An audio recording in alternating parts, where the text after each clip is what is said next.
प्रणाम। स्वागत है सबका। स्वामी शून्य जी है बिहार से। उनका वही प्रश्न है, तुम शरीर से तो छूट ही जाओ, परमात्मा से भी छूटो, संसार की तो भाग दौड़ छोड़ दो, मोक्ष की दौड़ भी मन में मत रखो, ये ओशो का कहना है। उस पर थोड़ा प्रकाश डाले स्वामी जी। बिल्कुल, तुम शरीर से तो छूटो ही, संसार से तो छूटो ही, लेकिन मोक्ष से भी छूट जाओ।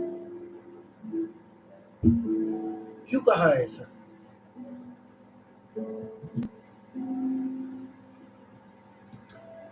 शरीर जितना बंधन है उतना ही बंधन मोक्ष है।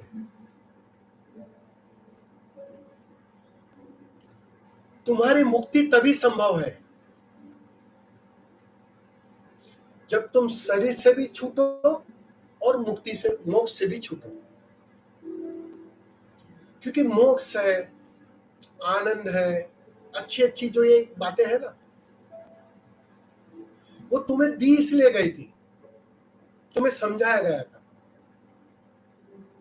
कि भाई शरीर दुख है, सिर्फ शरीर में जियोगे मरोगे, बस पीड़ा में जियोगे पीड़ा में मर जाओगे। तो तुम्हें शरीर से थोड़ा ऊपर उठाना था, तो तुम्हें अध्यात्म की अच्छी अच्छी बातें करनी पड़ती है, तुम्हें अध्यात्म के बारे में समझाना पड़ता है।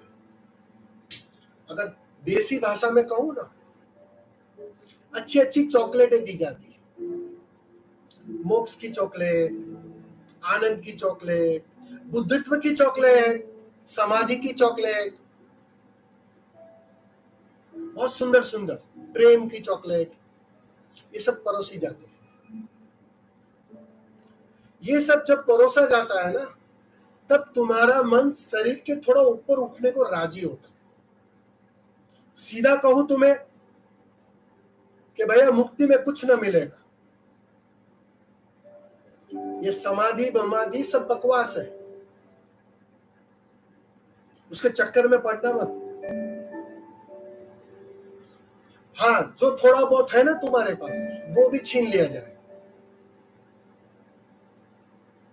और मिलेगा कुछ नहीं, क्योंकि जो भी मूल्यवान है वो मिला हुआ है। अगर कहूं तो ये ब्रह्म वचन है, ये सत्य वचन है।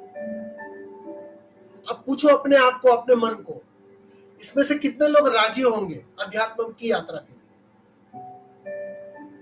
कोई राजी होगा? मैं कहूं शांति बिनती कुछ नहीं मिलेगी, क्योंकि शांति तुमने खोई नहीं है, बस ये बात समझ में नहीं आ रही। अब शांति की खोज में लोग आ जाते हैं, राजी हो जाते हैं शरीर के ऊपर उठने के लिए, 2 कदम ऊपर चढ़ने के लिए राजी हो। तो बिल्कुल मोक्ष, शांति, आनंद, इस सबका सहारा लिया जाता है,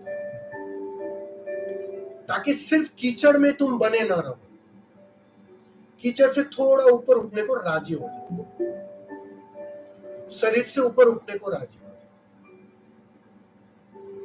अब शरीर से तुम ऊपर उठ गए, गहरे साधक हो गए, ध्यानी हो गए, अब तुम्हारी नई मुसीबत खड़ी होती। अब तुम खोजते हो शांति बेन कहाँ है, आनंद कहाँ है,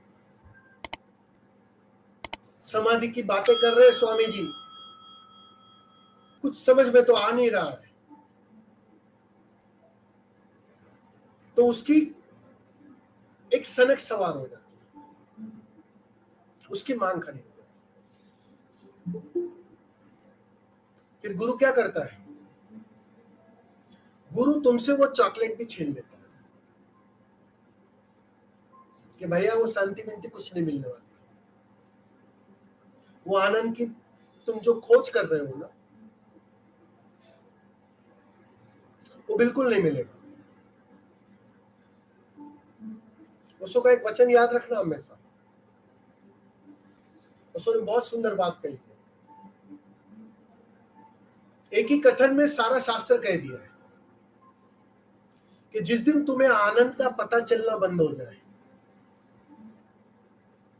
जिस दिन तुम्हें आनंद का पता चलना बंद हो जाए, उस दिन जान लेना कि आनंद घट गया। उसके पहले जितनी भी अनुभूतियां होती है वो सारा मन का खेल है। तो तुम मोक्ष की अनुभूतियां भी घट लोगे, तुम शांति की अनुभूतियां भी घट लोगे। तुम शांत हो, तुम्हें खबर कौन दे रहा है? तुम्हारा ही मन। और जब तक मन है तब तक शांति कैसी? इस बात को समझो। ये कॉन्ट्रडिक्टरी लगेगी बात, बिल्कुल विरोधाभासी है। तुम्हें लगता है मैं शांत हो गया, अब जिसे लग रहा है कि मैं शांत हो गया, मतलब अभी भी वो अशांति के पल को जी रहा है। और जहां अशांति है और शांति है, वो झूठी शांति है। जिस दिन तुम्हारी अशांति चली जाती है और शांति चली जाती है, तब तुम वास्तव में शांति में प्रवेश कर गए। जिस दिन दुख चला जाता है और सुख भी चला जाता है, उस घड़ी तुम आनंद में प्रवेश कर गए। तो तुम्हारी सारी अनुभूतियां बिल्कुल मन की ही उपज है। इसलिए कहा है कि इन सबके भी पार जाना है। उलझना मत, रुक मत जाना, देरा मत लगा देना। वहां आएगा पड़ाव में, ये भी पल आएगा, अच्छी अच्छी झलकियां भी मिलेगी, सुंदर सुंदर अनुभूतियां भी होगी। लेकिन उससे वो सचेत करना है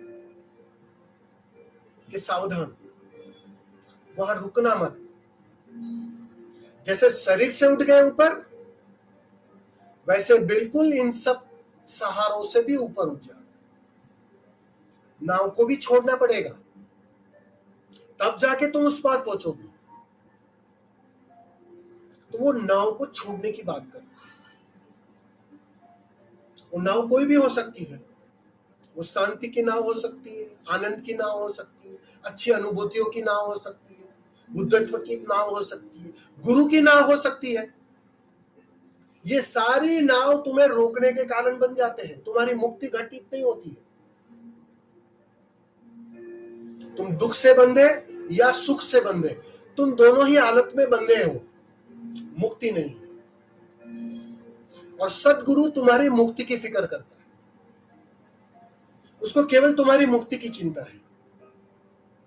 इसलिए वो चाहते हैं कि शरीर से तो तुम ऊपर उठो, लेकिन इन सब से भी तुम्हें ऊपर उठना पड़े, उन सब से भी तुम्हें मुक्त होना। कहीं उलझ मत जाना। और सुना है ना कहावत, आसमान से गिरे खजूर पर अटके। ऐसी हालत ना हो जाए। और ज्यादातर साधकों की बिल्कुल यही हालत है, आसमान से गिरे खजूर पर अटके। समझ में आ रहा है ना? इस अर्थों में कहा है कि यहां से तो छूटोगे, वहां बंद मत जाना, वरना वहीं के वहीं रहो।